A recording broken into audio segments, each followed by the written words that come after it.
Warren. Oh, my mom's watching. Hello, mother. I love you. Okay, here we go. Warning. The Catholic Man Show contains high levels of manliness. If you think you may be too weak to withstand the manliness represented in the following program, please do yourself a favor and stop listening now. If you choose to continue in spite of this warning, if at any time you feel yourself overcome by the manliness, stop immediately and consult your closest medical professional. And now, for the not-so-fair, faint, or frilly, we present The Catholic Man Show.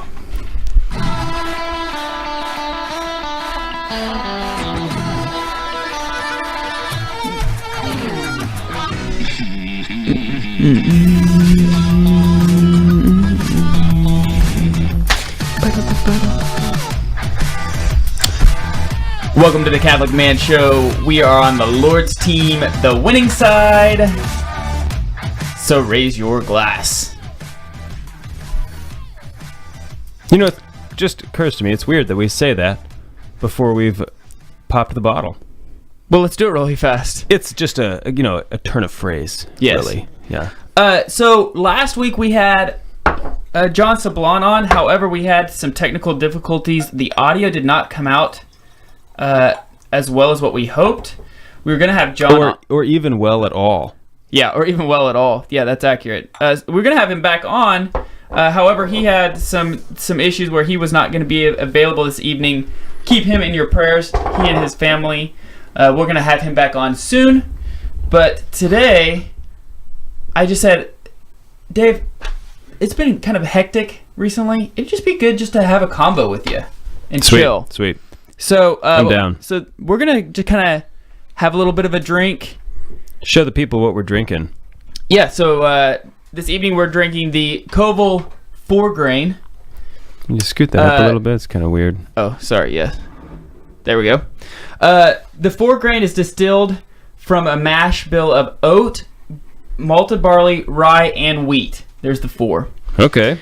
This whiskey is aged heavily in charred new oak barrels from Minnesota and bottled single barrel at 94 proof.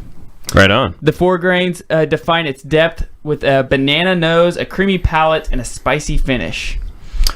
One of the things that definitely has banana on the nose. One of the things that's unique about Koval is that they only take the heart cut, which means so there's what is that? So there's the angel share at the top. Well, no, the angel share is what evaporates from. Yeah, right. But it comes from the top. It evaporates from the top. Okay. There's the devil's cut at the bottom. Well, the devil's cut is just in the wood all around. Well, no, it's at the very bottom. No. It's the devil's cut is the whiskey trapped in the barrel.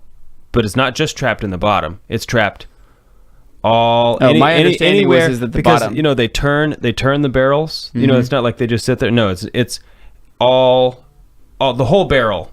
Okay. Is got whiskey in it that they can't get out. Right. Well, unless you're My understanding was, I'm sorry then, but so the heart line is just the middle portion. It's not the top because the top would be it is less concentrated. The bottom is more concentrated, is my understanding. Interesting. So the heart cut is just the middle part of the whiskey in the barrel.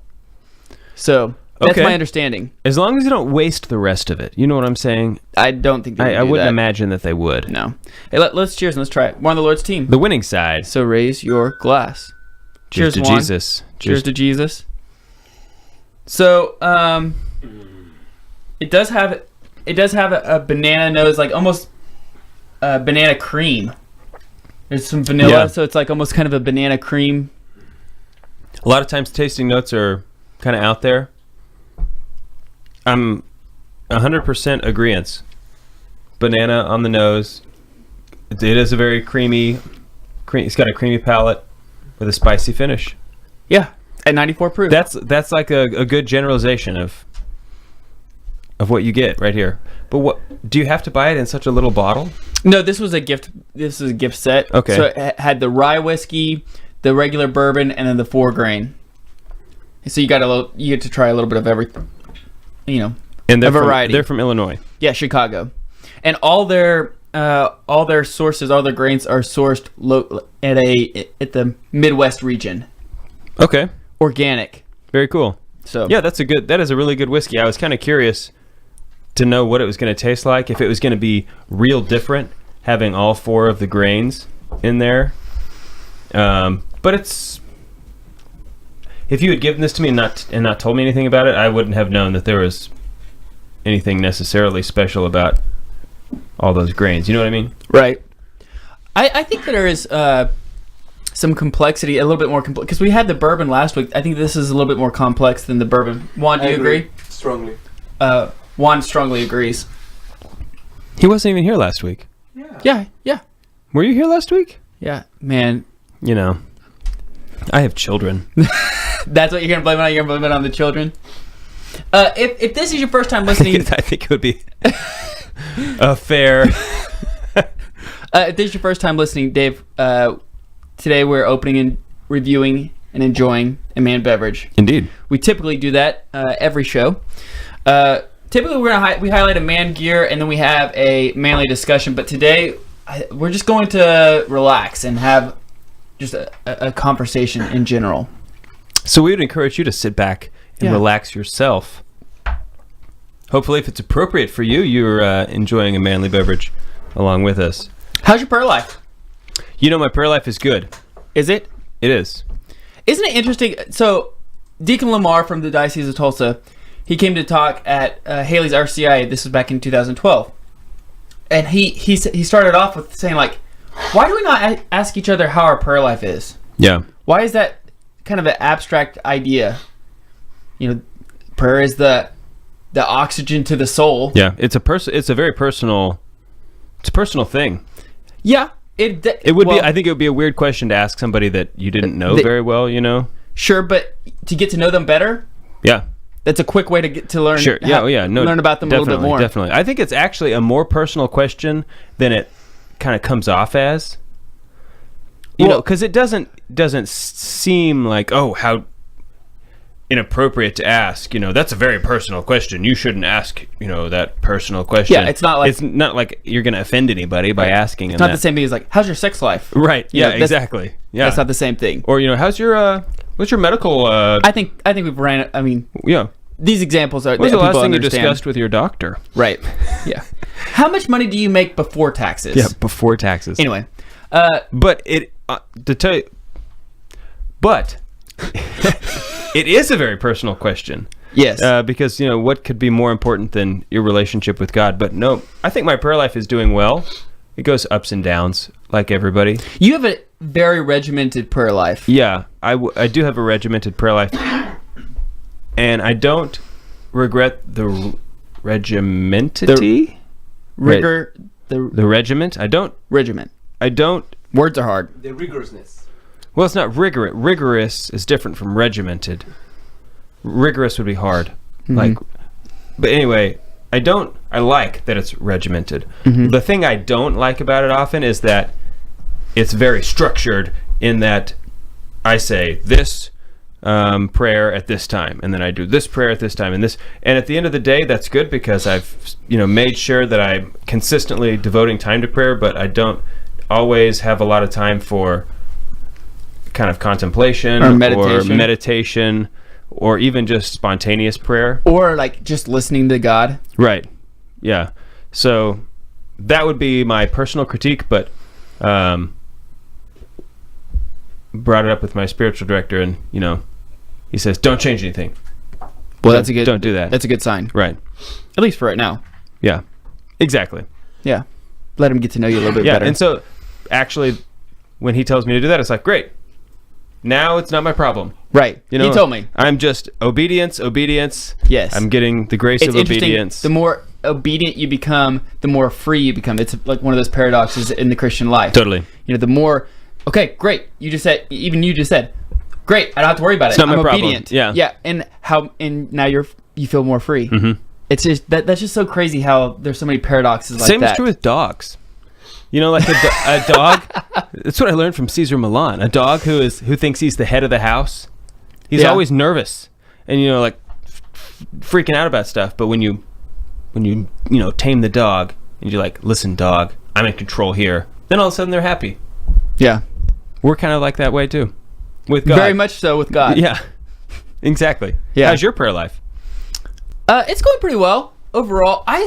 So here's something that I really struggle with in adoration. You know, I think that every man should have an adoration hour. If you don't have an adoration hour once a week, it's time to get one. Oh yeah, you have to. It's time to get one, man. I mean, you don't have to. You definitely should. You definitely should.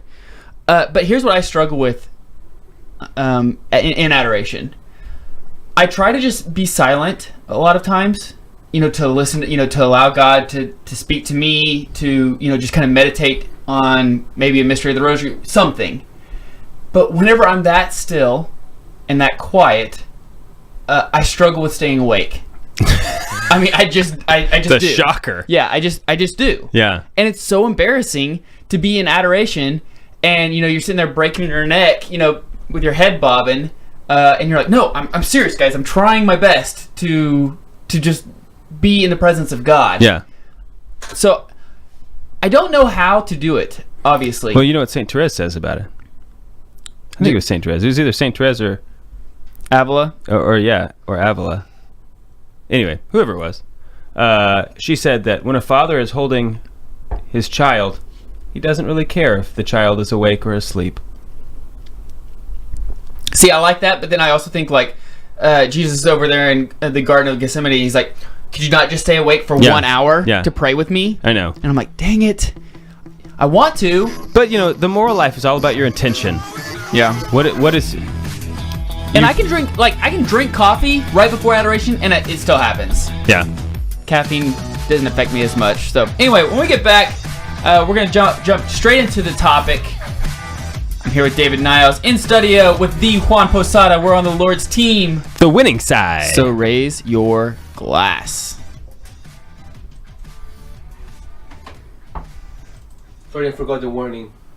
Hey, Juan, you can turn off that the bumper track is... Yeah, it's recording. You don't need to record that.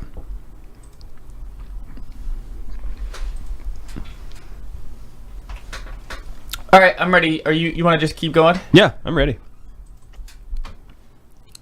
Now is the top one. Correct.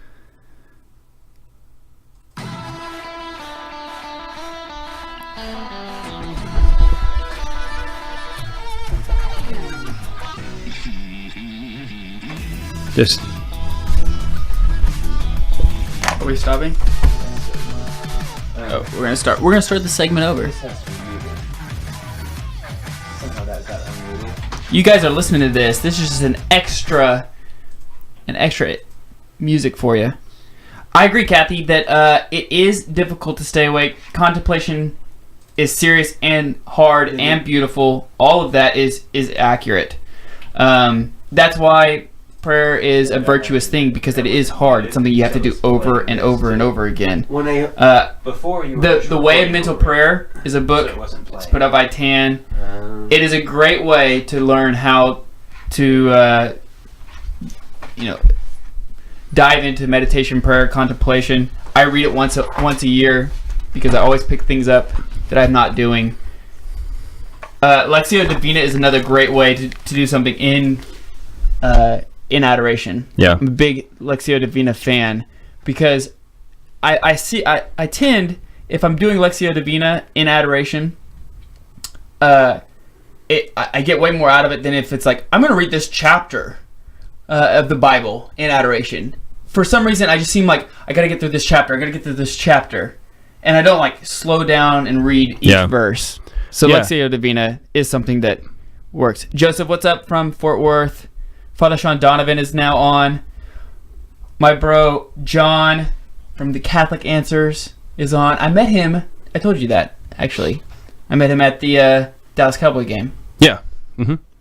He and I are like best friends now. I mean, you're still my best friend. Juan's still my best friend, but John's there.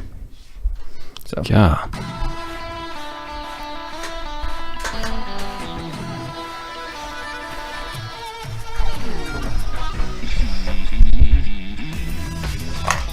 We're still not there yet.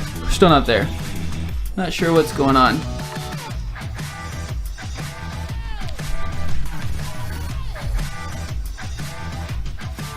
Sorry about that, guys. Not sure what all that is. Juan is trying his best. I think we've probably set him up once again for failure. I will tell you though that Lectio Divina is something that I'm doing more of in adoration that has helped quite a bit, especially to keep me awake. Because I can even be so. I've gotten to the point where I have to kneel almost the entire time in adoration to prevent me falling asleep. And when I first tried that, when I was first trying to kneel the whole time, after like 10 minutes, I was like, "Oh my goodness, has it been 45 minutes yet?" You know, it's because when you kneel, time seems to go a lot slower. It is also something that's almost like virtue. Like you have to continue doing it to build up to it. I don't know. We good? Yeah. All right. I think. We've said that before. Well, yeah, we said that the last time, and then it didn't work out. We should be good. Hey, I would love to come to the Harrisburg Men's Conference, Charles. It'd be a lot of fun. We're going to the Cincinnati Men's Conference in 2 weeks. It's gonna be a lot of fun. The E6 Men's Conference. Okay, go ahead. One.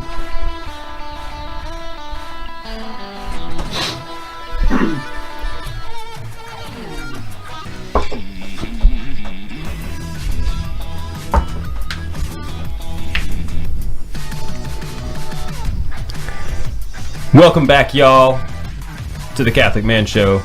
I'm David Niles, here with Adam Minahan, Juan Posada in the Peanut Gallery / button machine. Yes. So, do we have a topic today? We do. Before we do, let's make sure we talk about the E6 Men's Conference. Okay. Going to just 45 minutes outside of Cincinnati. To the E6 Men's Conference. There's still tickets available. Just Google E6 Men's Conference. Yeah, I was like trying to remember their website, but it's e6men.com or org. Just Google it. Just Google it. Mark Hart is going to be there. Trent Horn's going to be there. Sweet. I'm really pumped just to be in attendance, really, because those guys are awesome. I mean, it'll be a great conference. Yeah, we're going to be emceeing the event, so that'll be fun. Mm-hmm. If you want us to come. Should I say anything about what we have in the works? It's not official yet. I don't know. It's not official yet. Say it. Juan's telling me to say it, so if it's a bad idea, we can blame Juan. Okay. All right. We will possibly be speaking at the International Courage Conference this year. Yeah. In the summertime, which I'm really pumped about. I think that's going to be a lot of fun. We're going to talk about authentic friendship.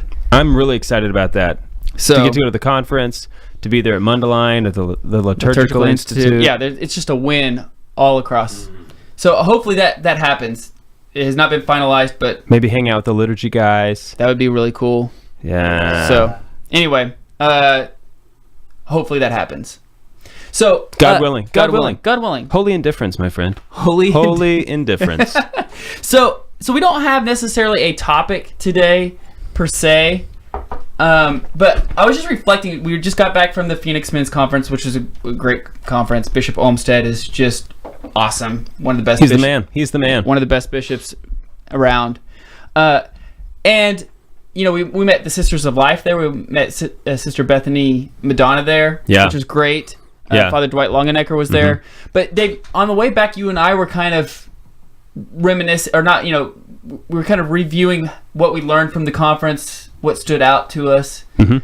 And both you and I said, you said this actually about the Sisters of Life, and I said this about Bishop Olmsted, and we both felt the same way. It was reciprocated, but it was like, those people are so holy, and I just love them so much that I would be willing to do anything they say. Right, yeah.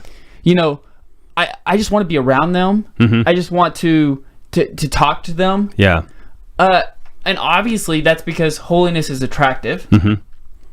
And so I just wanted to talk about how that happens. Yeah. You know, because there's certain people that you meet in your life that you just realize are holy. I think that's why that, nuns that are in their habits and they're out in public, there's people that come running up to them and say, "Hey, will you please pray for me for, this intention?" Yeah. Or, there's a priest that's walking through the airport and he can't get to his gate because he has people coming to him asking him to pray for him. Yeah.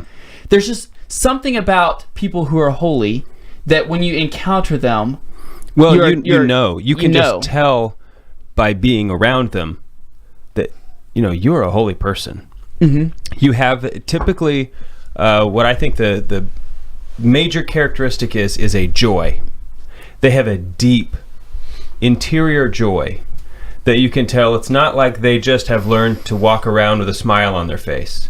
Mm-hmm. You can just tell by the way that they react to comments, the way that they react to you, that they have this deep, they've got something that very few people have to this depth. Yeah, so do you think it's because of their prayer life? Yes, so I was going to say that these people, because I've really only met a handful of people like this in my whole life. The kind of person that when you're with them, you just want to, you want to follow them around. There's a priest here in Tulsa that going on and on. Monsignor Gallus, who we've had on the show to talk about G.K. Chesterton. He's kind of one of those guys for me. Yeah. I agree. I mean, anytime that I get a chance to hang out with him, I want to pick his brain. I want to talk to him. Mm-hmm. I want to, hey, I should do this in my prayer. I just want to ask him questions like, what do you do? Yeah. Because whatever you're doing is working. Yeah. So Sister Bethany Madonna, she's a sister of life. She seems fairly young. I'm not sure how long she's been. She could be 10 years. She's the vocation direct. Or could be 10 years in. She's in charge of vocations for the Sisters of Life. Yeah, I really don't know, but right. She's on Twitter.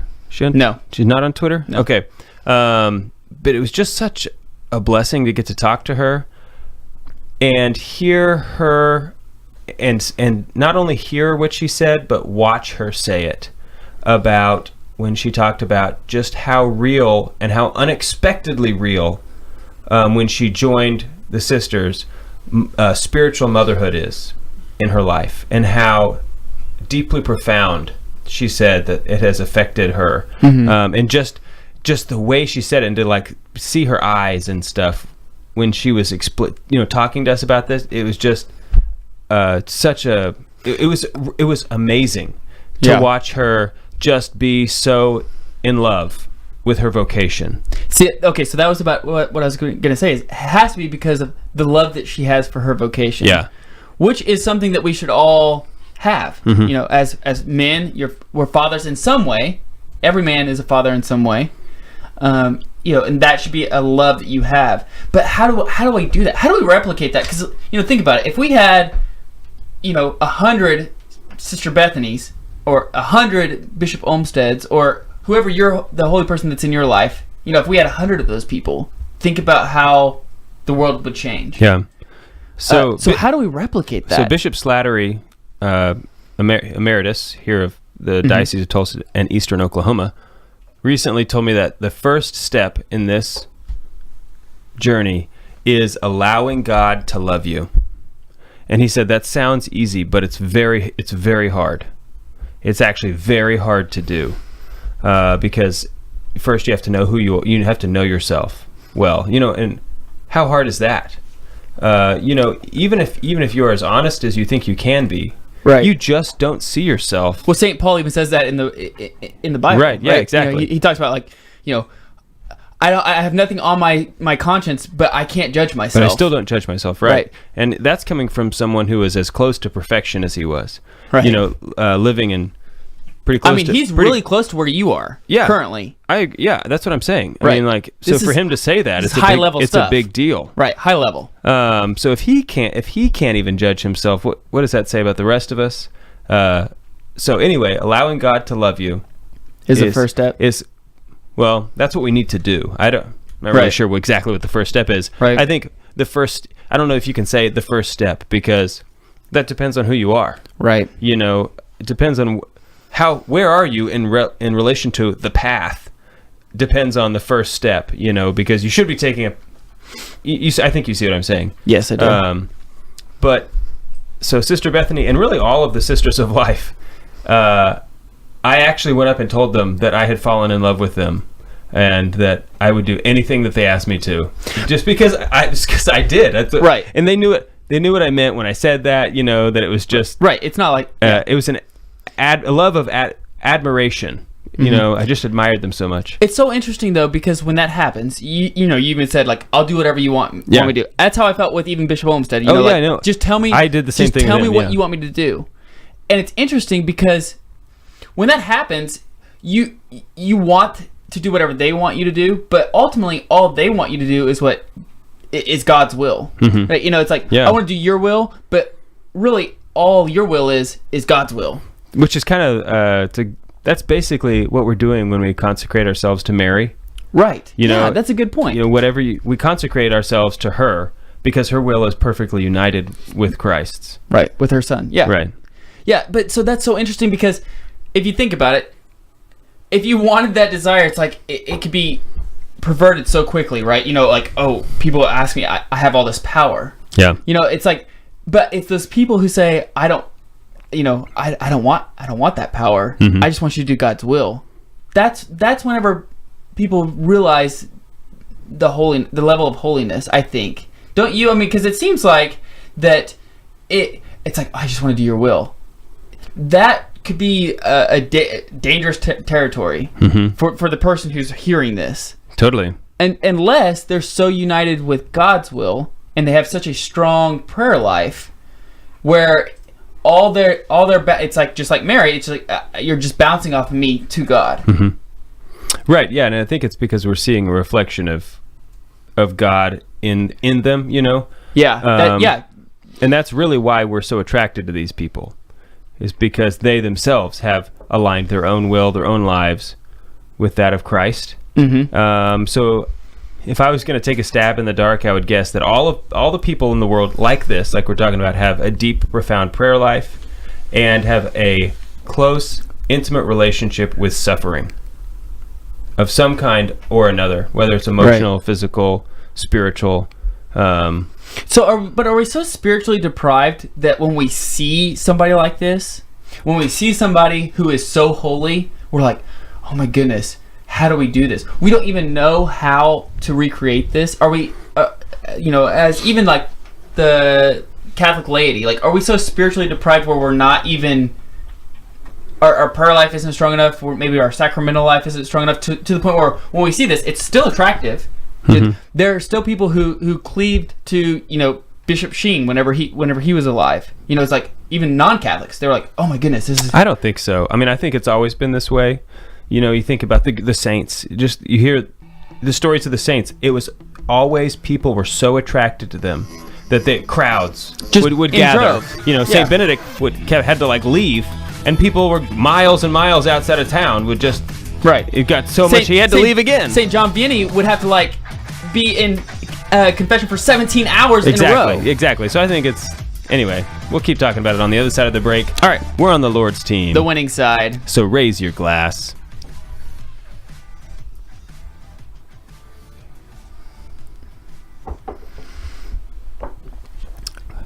Joe just started watching. Joe, you just missed it. That segment we did push E6 Men's Conference. Joseph, I did see that you posted something about the camp out this year. Yes, we are still doing the camp out this year. Oh, definitely doing the camp out. Every year. Just mark it on your calendar. Yeah, in fact, we are now a permanent place on the calendar of the monks at Clear Creek.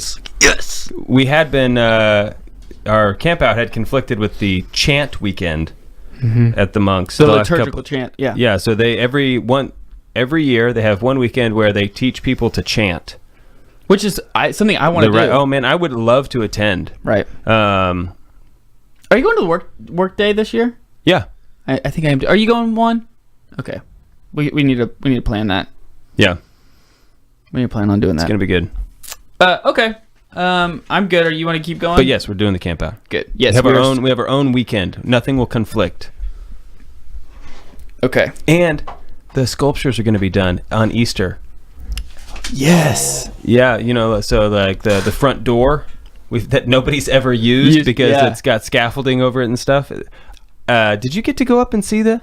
Well, not this year. I just saw pictures. So George, last year I got you got to go up. Yeah. So were you with me? No, you weren't with me one. Anyway, I got to George Carpenter. Are we doing it the second weekend of October? Is that what it is? I think it's the 3rd.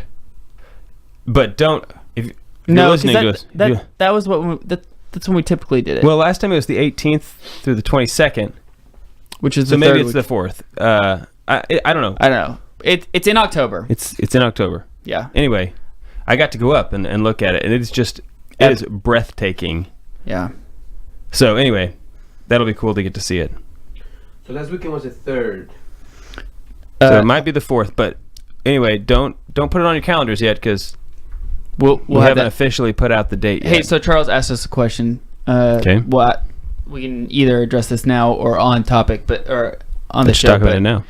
Do you guys think that growing in holiness is analogous in part to growing in virtue through the imitation of holy or virtuous people? Oh yeah. Yeah. Yes. Yeah. Yeah, but I think there's more than one side to it. Kind of. I think it's possible to grow in virtue without necessarily growing in holiness. Well, you can grow in natural virtue. Natural virtues, now, right. if you're growing in supernatural virtue, then it's the same. impossible. It's the I same. think it would be impossible to grow in supernatural virtue without growing in holiness. Right, because essentially growing in a natural virtue, is growing in the virtue without charity. Right, for the love of God. Yeah, exactly. Right. So it's very possible that let's just say, the typical example, an atheist who denies, is a staunch atheist, he could have the perfect virtue of honesty, integrity, Charity. where he is 100% truthful all the time, Right. as a virtue. Yeah. But that doesn't mean that virtue has brought him any closer to Christ. Right, because there's a difference between natural and supernatural virtues. We've actually done an episode on that. I don't remember what episode it was, but Yeah. and So it may not even been good. Anyway, I don't yes, know. growing in virtue is kind of, I think, the manifestation of growing in holiness and it for also the Christian. also he's through the imitation of holy or virtuous people. Totally agree, because that's why we have the saints. That's why the church canonizes saints, because they say this person exemplified heroic virtue and is worthy of imitation. Yeah. So we are deeming this person somebody to look up to or to follow in via the church. Yeah. That's why I don't like the WWJD. I mean, nobody wears those bracelets anymore anyway, but just even the question, well, what would Jesus do? I think I don't know, I just don't see any value in that question, because every time, even as a kid, when those bracelets were popular, I always thought, I don't know, but whatever it is, I can't do that. I can't read people's minds. I'm not performing miracles on my own power. I'm not going to die on a cross to save all of humanity. Even if I wanted to do that, I can't do that. The real question is, what would the saints do? That to me is an infinitely more valuable question for my own life, because what the saints have done, all of that is within my power to do.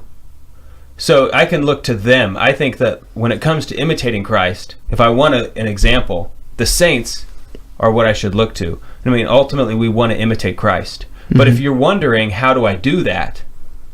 Like, if you don't know, Look to Mary and the saints. yeah, look to Mary and the saints. Because if you don't know and you look to Jesus, it's going to confuse you, and you're going to say, well, I can't do that. Right. You know what I mean? So I just think that's a better question. What would the saints do? Okay. Let's Keep going. Hopefully that answered your question, Charles. It may not have, but I apologize if it didn't.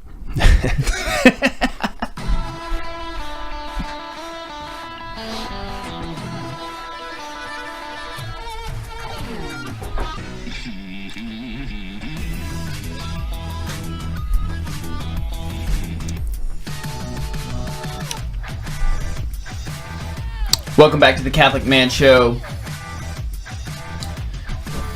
Sipping on a little bit of a Koval 4-grain whiskey distilled in Chicago. We did not have a man gear today. Dave and I are just kind of relaxing in studio. Before next week, we're having a Dr. Ray Garindi on, which will be awesome. Dr. Ray will be our guest in studio next week, which will be a lot of fun. probably drinking coffee next week, because Yes, we're 'cause going to be recording at 9 in the morning. Yes, On Saturday. On a Saturday. So, but he's going to be here. And then after that, we'll be at the E6 Men's Conference, which will be awesome as well. So we're just kind of having a conversation. We've been talking about looking at holy people in general, Yeah. and how to imitate those people Mm-hmm. who are here on earth right now. We haven't we haven't broached the topic of the saints in heaven, who we kind of did in between breaks. Check us out on YouTube. You can catch our conversations in between breaks. Yeah. So we're just kind of talking about the spiritual life a little bit. Yes. I've now had 2 spiritual direction sessions with my new spiritual director. Okay. Yes. And this last time I was, we're still kind of getting to know each other a little bit. Right. So telling him, this is kind of the things that I struggle with, blah, blah, blah, blah, blah. And every time I would tell him... What are those, Dave? Well, there's a lot of them. we went over it for an hour and we did not exhaust the list. Right. Okay, so like distraction in prayer. I already mentioned like the way my prayer life is kind of regimented. But anyway, every time I would bring this up, he would say, "Oh, there's a grace. The fact that you're aware that this is this is what you struggle with is a profound grace that you're receiving." And so, like every time I would try to talk about this, he would always put it back on this in the positive light of like, well, think about this. This is a good thing that you're even aware of this, and blah blah blah blah blah. So it's almost like just constantly centered on Christ, just that the whole perspective of the things that you struggle with. So I just found that, made me like really think about, just that stuff. Yeah. Well, I mean, I definitely think that is a grace. That's something that when you know yourself even more, that's obviously a grace. Right. One thing that I think that is very interesting, that here's something that I kind of struggle with at times. As a guy, as a man, I enjoy like a game plan. I have these game plans. Like I'm going to do this, and I'm going to do this, and I'm going to check this box, and I'm going to go on to this one. A leads to B to C to C to D. And I have this regimented game plan. Yeah. I noticed that people who are very holy, they don't look at people. They go with the flow. Yeah, they don't look at people as like, this is my project. This is a guy. This is somebody that this is something that I'm working on. Yeah. Because when that happens, it's not authentic. Because it's like the whole saying of people don't care about how much you know until they know how much you care. Yeah. If you're going at it like as an attack, or making sure that you're in the defense mode all the time, it goes back to this authentic, like, I don't know who you really are. You're not being true to me. So you're trying to say that when you take people as a project, very often you lose the "I'm just going to love you" element. Is that what you're saying? Yeah, kind of. I mean, I think that's why John Paul II was so, like, when people interact with them, they said that when I engaged in a conversation with John Paul II, he made it seem like that I was the only person in the world, that I was the only person in the room, and he was 100% engaged in our conversation. Yeah. It did not matter what was happening around him. It was like, I'm focused on you. And I think that's also why John Paul II could remember everybody. Because he saw, he said he saw a little piece of God in every single person. I know. It's like, makes me sick. It's like, oh my goodness. How could I forget him? Like, I saw Christ. I saw Christ in him, and how could I ever forget Jesus? Of course I remember that guy. It's like, give me a break, John Paul II. That guy just cut me off in traffic. How do you see Christ in him? You're gonna make me throw up. Yeah, I mean, but I think that's the issue, right? It's when I make the most progress with people in conversations, it's not. I want to make sure that I have. If he says this, I say this. If he says this, I say this. It's like the apologetics chess moves. Like, if he goes here, I'm going here. I'm taking this. Oh, man, and I hope he goes here, because I'll slam him with this. Right, and I get very little with going that route. It's it's not a good route. When we were talking to even Father Philip Bachansky, and we were talking about people who experience same-sex attraction. It's not. You can't just be like. They need to know that you love them. Yeah. They need authentic friendship. And once you get to the point of authentic friendship, then you can really make progress with them. Don't you? Do you agree with that? Oh yeah, no, I definitely agree. That if you are approaching people as projects and not people to be loved, sinners who need your love, then it's not going to work very well. It's going to be weird. It's not going to be a real relationship, Now, that being said, I think you can still take people on as a project as long as you maintain that element of love, so like right. I mean, even the Bible says, "Go and make disciples of men." So right. You need to go make disciples. It just depends. I just don't want people to misunderstand what we're saying. Right. If you are taking focus. Focus missionaries will they will take on disciples. They will be like, oh, I'm discipling this person. Mm-hmm. And so what that means is I'm going to choose to invest a lot of energy in you. Mm-hmm. And I can't do that with everybody, so, right. They're taking on people, you could say, as a project by investing in them. But yeah, becoming friends with them. I mean, yeah, exactly. Yeah, like I'm going to know who that person is. Yeah, I'm going to put my time into you and forsake other people, other people, yeah, or other goods right. in general. Well, I could be spending time with other people, more people, but I'm going to spend more time with you, just because that's part of what they do, building discipleship. Yeah, I mean, one of the things that I think you can take this even to fatherhood. Something that I can honestly say that I struggle with at times is I want to make sure that my kids know the faith. I'm trying my best to pass down the faith and tradition as well as I can. And I could take them on as a quote unquote project where it's like, I want to make sure that they memorize the books of the Bible. I want to make sure that they know what virtue is. I want to know, I want them to be able to say 3 theological virtues are faith, hope, and love. And I have all these things that I'm trying to teach them. But if they don't know that I, as a dad, love them and that I can go and play catch with them and just be a dad and just have these intimate relationships with them, hang out where we don't have to study. Yeah, just because I want to be with you. Yeah, because I just want to be with you as as a father. Right. All the other stuff will not translate over. Mm-hmm. Yeah. What I think is something that I do sometimes is I want my kids to learn those for my sake. Because I want to be a dad whose kids know the books of the Bible. Right. It's almost like I do that. It's almost like driving a nice fancy car. Mm-hmm. My kids can do all this stuff, and you know what I mean? And I think that you should have that mentality as far as like, I want to make sure I pass down as much knowledge as I can to my kids, but it needs to be oriented in the right way. Mm-hmm. But when it comes to projects, I definitely I do that with my prayer life. Like the rosary, for me, it tends to be a project. Ooh, that's a good point. Prayer life can be a project. Like, I instead of sitting there and putting my energy into meditation, I think, no, I got to get through the rosary because I need to finish a rosary today. Right. Like that's a box I need to check off. Mm-hmm. But what if instead I just allowed myself to be engrossed in the mystery, which is not easy to do. I'm not saying that I could just do that, but if I didn't have that mentality, maybe that would tend to happen more often. And spent 30 minutes, and I only made it through 3 Hail Marys. And then I stopped and said, that's all the time I have today for the rosary. That would be way better than I think Jose Maria Escrivá says that. Yeah. I think he has one of those little like one-liners where he says... Would not surprise me. Yeah, that it's more efficacious to pray one Our Father than try to speed through a whole rosary. Yeah, that guy's always stealing my material. I know, isn't that rude? It's so frustrating when the saints steal your material. This is what I get for not copyrighting everything I say. You can't verbal copyright things. Copyright. There you go. Is that really a thing? Oh, I don't know. Because I thought that's just a joke. It may be. I don't know. Okay, here's something else I want to talk about. Okay. I want to talk about. We only have 2 minutes left. Okay, that's fine. We can start this conversation. I want to talk about men's groups. Okay. Because I think that this kind of ties into what men's groups are, because we started off by saying like, hey, how's your prayer life?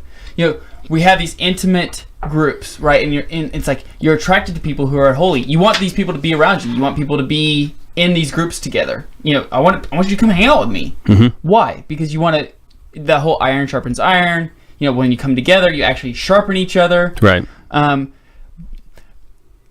I think maybe I haven't fleshed this whole idea out, but I think that the reason why some of these bigger groups are struggling in today's world, in today's Catholic world, is because, and the reason why some of these grassroots groups are thriving, is because they've gotten so big that the intimacy and the vulnerability of the group has been lost. Yeah. And the grassroots groups are thriving because it's more of, hey, I just want to hang out with these 8 guys, these 12 guys, however many, because I know that you guys are going to push me to get to heaven.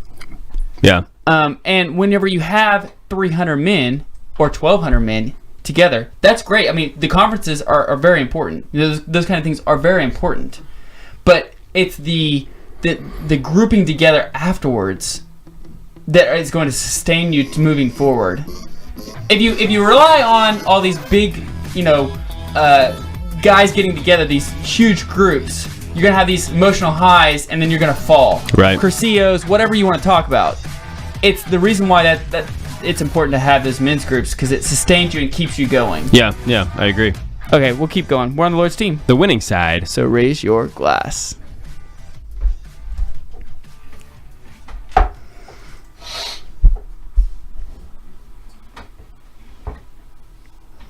We going? Let me just check some stuff. This whiskey is delicious in my opinion. It is way better than the previous than one from last week. I agree. You were here last week? Yeah. Man. Did you come in late? I came in right on time. I do remember that now. Sorry, Juan. I forgive you. Charles just asked, do you guys have that man is you near you? That's what TMIY means. Yeah, that man is you. Yes, we have. Yeah, that's at St. Anne's. We do have that. We have both been to Crucio. I found that these are great ways to be around men and to some. And yeah, yes, I totally agree, Charles. And I think that what I was trying to say in that segment before we got cut off is those conferences, the Crucios, the Acts retreats, all these retreats are a great launching point. They're the catapult into like living a better life, living a holier life. But what happens with the catapult? It launches you, but if you don't keep going, you're gonna come back down. And you die at the end. So I think that the in Christ, of course. But I think that's why the men's groups, the getting together with friends are so important, because even after you have this emotional high, the real world kicks back in.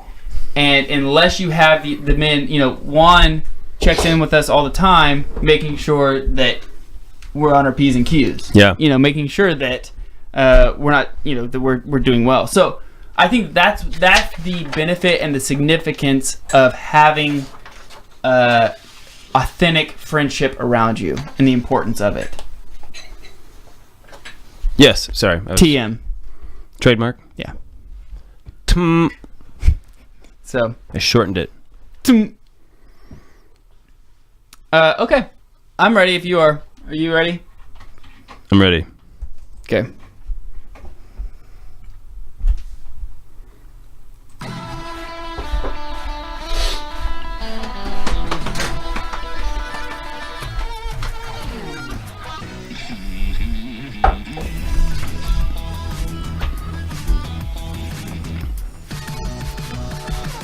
Welcome back to the Catholic Man Show. I'm David Niles here with Adam Minahan. We're talking about prayer mostly, I would say. Holiness. Everybody needs to stop sinning. Yeah, that's true. I'll stop after you stop. I'll stop as soon as you do. No, you should just do that for the love of the Lord, not for me.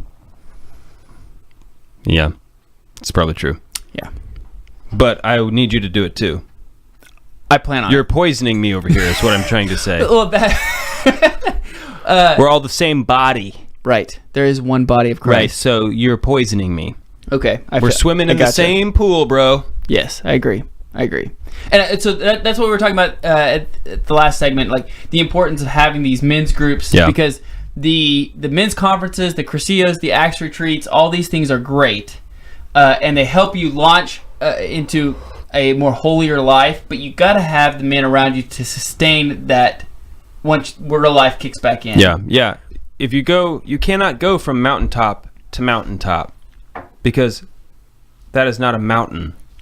There is by necessity a valley. It's like a plateau. Right, exactly. It's what we call a plateau. And there's no plateaus in the spiritual life except in heaven. And it's a sweet plateau. But even then, who knows? It could be a constantly ascending sort of thing. I don't know. I'll find out when I get there, God willing. Yeah. God, please, God, Yes. have mercy on me. So yeah, you cannot go. I like the Curcio model. I haven't been to Axe yet, but Oh yeah, I forgot you haven't been to Axe. dude, I've been trying to go. It's like no one's been inviting you. No, that's not it. I've even put it on my calendar a few times. In fact, the reason I'm not going this time around is because we'll be at the E6 Men's Conference. Right. Yeah, so anyway, I just know the Curcio model. Really, I think the most beneficial thing from Curcio is they give you that format for you to start your small men's group. Mm-hmm. And I think the small men's group is so much more important than the large men's group. That's what we talked about at the Phoenix conference. Yeah. And I think the people who came to our talk thought we were going to be talking about how to start a men's club. Right, or like a big men's group. Like, right. 50 men. For the parish. Yeah, 50 men come in for breakfast in the morning. We're going to talk, and break into small groups. Yeah, I mean, and that kind of stuff is really good, but if that's what you have and you don't have a small group of men, then I think you're skipping a step. Yeah, it's like the whole I have 5,000 Facebook friends, but I don't have one person to call if I'm in trouble. Yeah. I've got like 12,000 Facebook friends. That's awesome, man. Yeah. That's so cool. I'm so popular. Here's a question that I have that it was actually asked on me by a Focus missionary here in Tulsa. Okay. They said, how are you evangelizing within your parish? And I was like, that is a good question. For a 22-year-old, that is a profound question.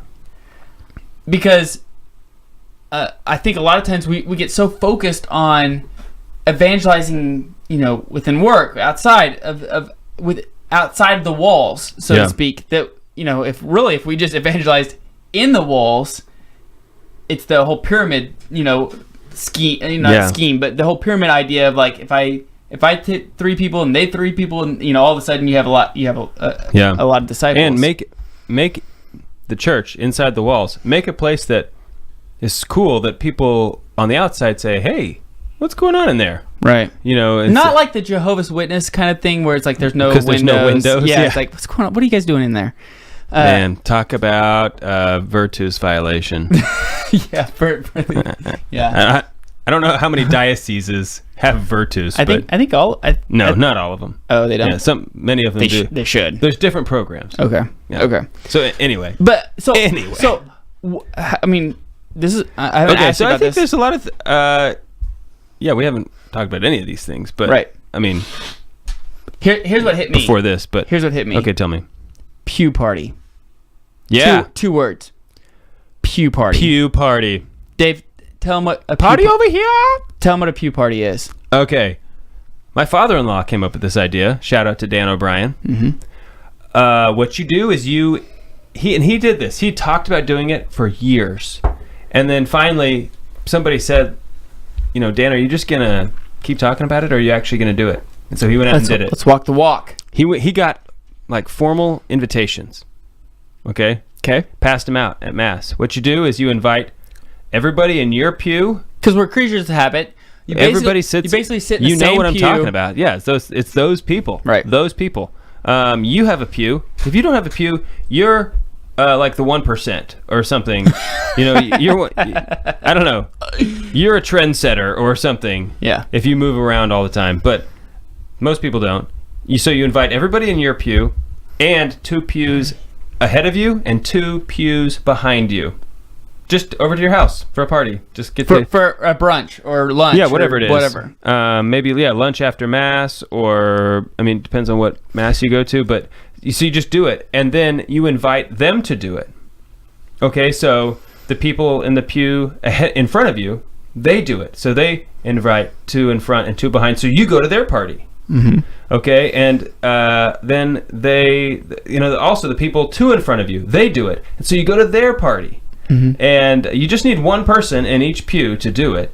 And so you end up going to 5 parties, but each time you go, there's a new set of people So it kind of like slowly brings in new blood, where you can kind of get to know the other people a little bit better, because I'll bet you don't know the people That's what I was just about to say. 2 pews back. Right. Okay, the pew behind you, the pew in front of you. Like, yeah, you know those guys' names. I mean, I've been guilty of. There was a family that sat, behind us, but to the right of us, and they sat there for months. Yeah. Same spot. And I was like, oh yeah, that family. The distance. I couldn't tell you all of their names. Is it the distance where you can't quite reach for the sign of peace? Right. So you just give the wave? You shoot the peace sign. Peace be with you. Right. Yeah. Don't hold my hand in the air, Father. No, Right. I'm just, anyway, you ask, it's like, I know that family. I don't know their names. Yeah. And like, that's embarrassing. Like, how are we supposed to make disciples if we don't even know the people around us who are worshiping with us every Sunday? Yeah. Yeah. So the pew party, I think, is a great idea. Also, I just think the way that you attend Mass says a lot. Are you dressed well?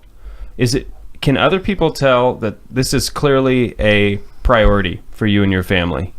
Because I think that even if you don't know the people, even if it's a person on the other side of the church, maybe the church that they always see you across the way, and I think that if they can tell, you put effort into getting to Mass. You don't show up in sandals and flip-flops. No, shorts and flip-flops. Sandals and flip-flops. That would be actually impressive. If somebody did that. Be a little weird. Yeah. Shorts and flip-flops. That I think that says a lot. It helps build the culture of your community, the community that comes to your Mass. It's kind of like the first woman who veils at Mass, then all of a sudden, courage breeds courage. Right. So it's, she's doing it. Yeah, that totally happened. I mean, Pamela and Haley, they both started veiling, and it was because Alyssa's doing it. All right. Well, then I'm doing it too. Right. Kind of they wanted to. But. Right. Well, the courage breeds courage. Yeah. Which is another reason why it's important for men to get together. I think that's why it's important for the bishops to get together. Yeah, but I think that we should be putting our efforts into our parish. Right. So that's what I was going to say. Like, I think if you have time to spend. Sorry, I didn't mean to cut you off. No, go ahead. If you have time to spend, working on stuff for church, we'll just say church-related stuff.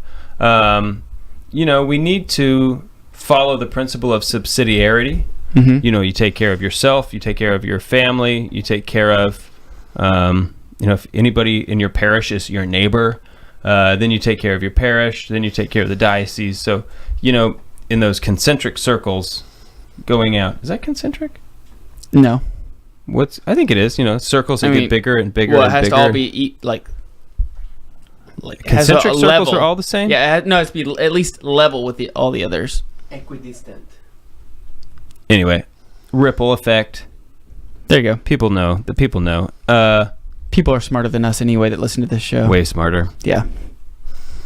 No, I agree. I think that it's like men have to we're involved in fantasy football leagues. We're involved in all these like extracurricular activities. Yeah. We go to business meetings. We go to whatever, all the other things that you want, the yacht clubs, whatever whatever you want to go to. I go to a lot of yacht clubs. I was gonna say I wouldn't be turning down any yacht clubs. I go to It'll be ridiculous. But I think that it's important. Like, okay, if that's the case, like you have other things that are important to you in your life. You need to also make sure that your parish is involved. You need to be a part of the men's group. You need to be showing up to the men's group, the women's the women's group, the Knights of Columbus, the finance council. I mean, you should be doing the parish before the Knights of Columbus. Yeah. I was just trying to think of other. I mean, I guess.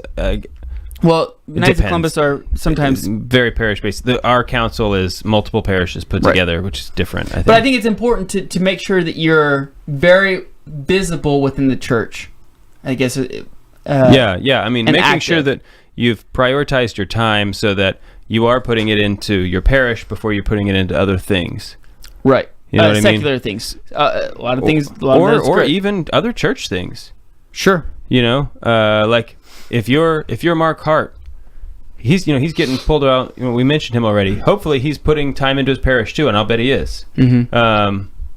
Yeah, because he's super holy. It'd be tough though, traveling every weekend to still. Yeah, that'd be so tough. Yeah. Which got into like a whole. I actually wanted to talk about the whole idea of ministry, but we ran out of time. But I had a good I enjoyed our conversation today. Yeah. I don't know if everybody else did. Juan, did you enjoy it? He gave us a thumbs up. Thumbs up. I'll take that. I'm excited to see all the men at the E6 Men's Conference. There's still tickets available. Go check that out. Patreon.com/The Catholic Man Show. We're now on Patreon. We're on the Lord's team. The winning side. So raise your glass. And cheers to Jesus.